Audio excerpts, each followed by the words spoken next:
on est vraiment au niveau de l'Internet des objets, donc vraiment du physique.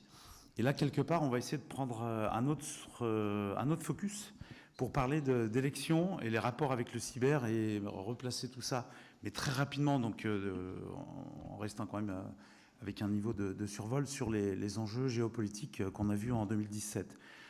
Alors là aussi, c'est intéressant de voir quelle avait été l'approche du Panocrime sur les années 2015 et 2016, puisqu'on avait déjà décidé d'introduire ce sujet cyberdiplomatie sous un angle confrontation Chine-États-Unis dans un premier temps en 2015, et on avait commencé à souligner l'émergence d'autres acteurs, et notamment de la Russie.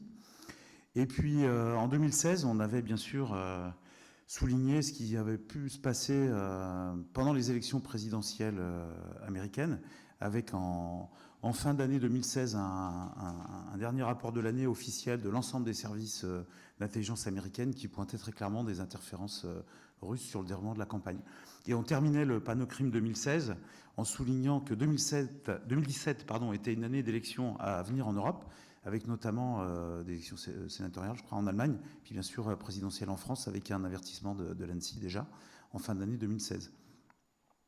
Alors, en tout début d'année 2017, on a pu faire un retour sur les US, puisqu'il y a eu un rapport beaucoup plus complet qui a été publié, et qui exprime très clairement la position des États-Unis, qui dit que ce qui s'est passé, s'est passé, clairement, et n'a pu se passer que sous le contrôle de top exécutifs russes, sans les citer, mais on voit très bien vers qui ça se tourne. Donc le retour US est très clair contre la Russie. Donc ce point de vue officiel a été involontairement complété par un leak dont a été victime la NSA, très précis en milieu d'année 2017. Donc là, j'ai mis à gauche un extrait du rapport, il fait 5 pages.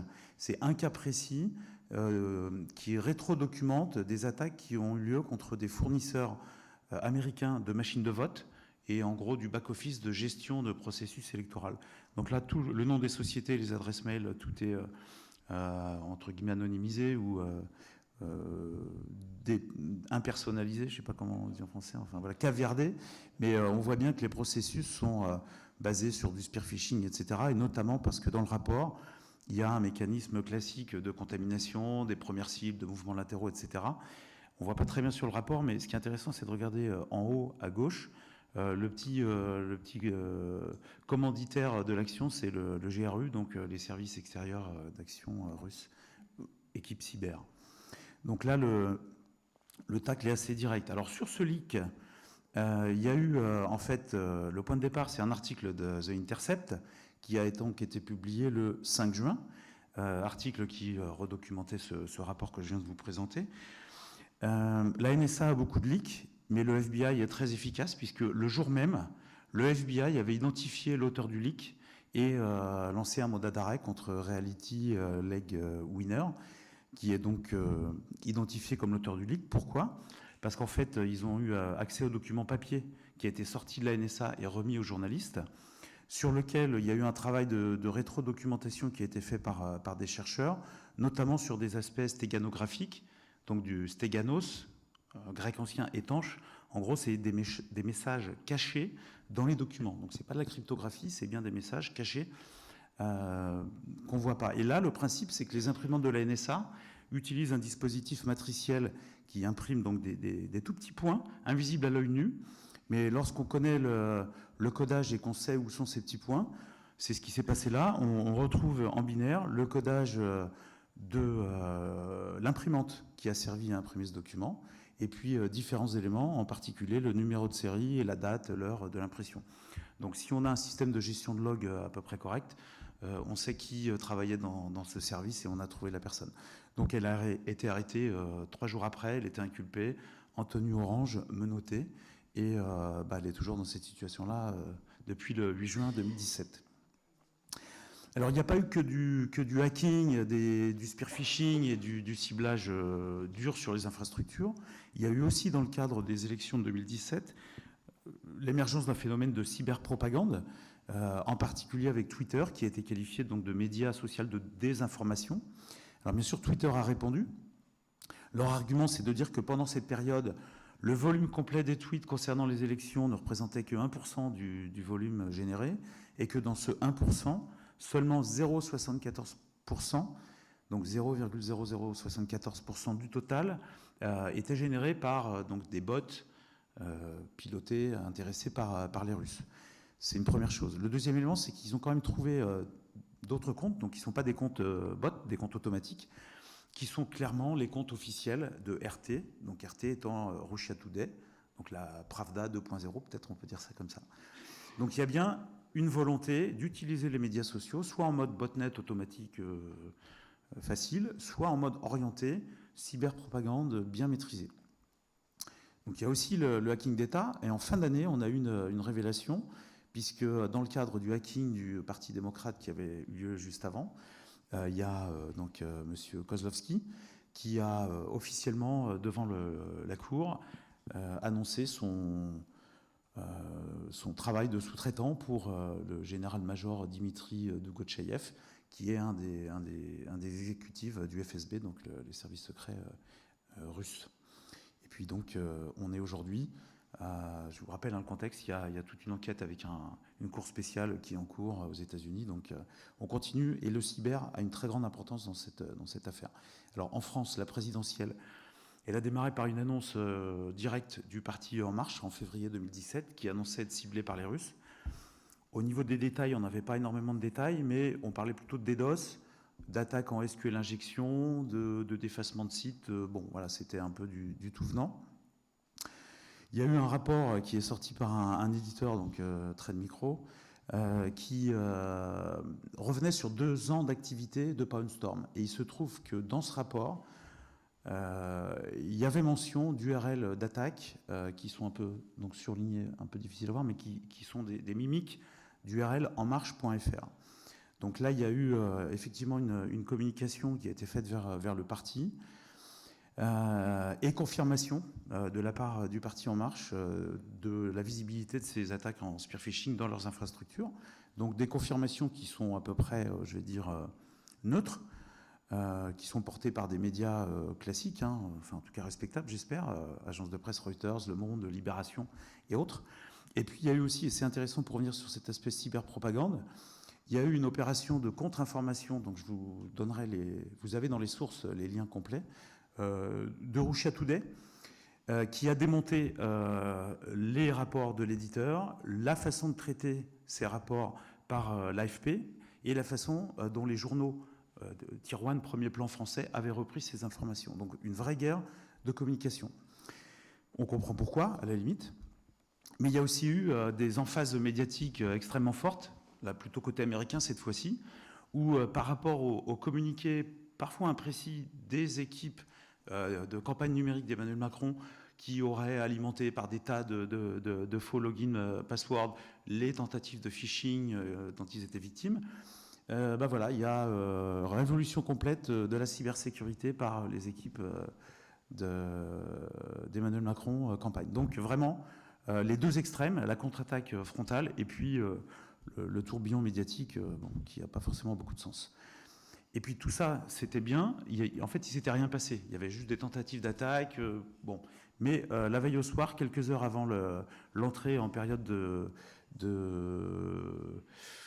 comment on appelle ça, de blackout médiatique, à quelques heures du 2e tour, Macron Leaks, pas forcément un vrai leaks, mais en tout cas, un ensemble de plusieurs gigas de données se trouve et circule avec soi-disant des mails de l'équipe qui sont diffusés, avec beaucoup de choses qui sont a priori des choses fausses qui ont été introduites par les leakers volontairement. Bon, là, j'en dirai pas plus puisqu'il y a une enquête en cours. Mais en tout cas, ça n'a pas empêché M. Macron d'être élu président de la République, avec une aura en plus cyber qu'il a portée dès les premiers jours. Les hackers sont venus, ils étaient peut-être russes, mais en plus, ils étaient préparés, donc tout s'est bien passé. Et puis voilà, là, on est tranquille. La révolution pour la cybersécurité, elle s'est faite et pour toujours. Voilà, donc beaucoup d'emphase sur cette cyberpropagande des 2 côtés. Donc il faut être très prudent. Ceci dit, les choses dures ont repris leur dessus juste après, puisque une des premières visites officielles, rencontres officielles d'Emmanuel Macron, c'est Vladimir Poutine, où le sujet cyberpropagande a été mis sur la table directement, puisque depuis, Russia Today est bien identifié et subit effectivement quelques difficultés de présence et autres. C'est encore absolument dans les médias en 2018, entre la loi sur les fake news, etc., etc. Donc on en parlera sûrement l'année prochaine. Et puis dans le dur, on a donc le ComCyber français qui a été nommé, qui a fait une de ses premières apparitions publiques à Rennes il y a quelques semaines, en fin d'année, et qui a bien expliqué le contexte en citant habilement les processus électoraux et l'importance du cyber côté russe pour la défense. Je pense que c'est un langage choisi et les messages sont passés. La géopolitique est désormais, enfin le cyber est désormais partie intégrante dans la géopolitique. Et puis voilà, le soft power, la propagande ou la Pravda 2.0 continue son avancée. La chaîne RT France existe désormais. Alors très rapidement pour conclure, qu'est-ce qui s'est passé pour les autres élections qu'on avait ciblées en Europe?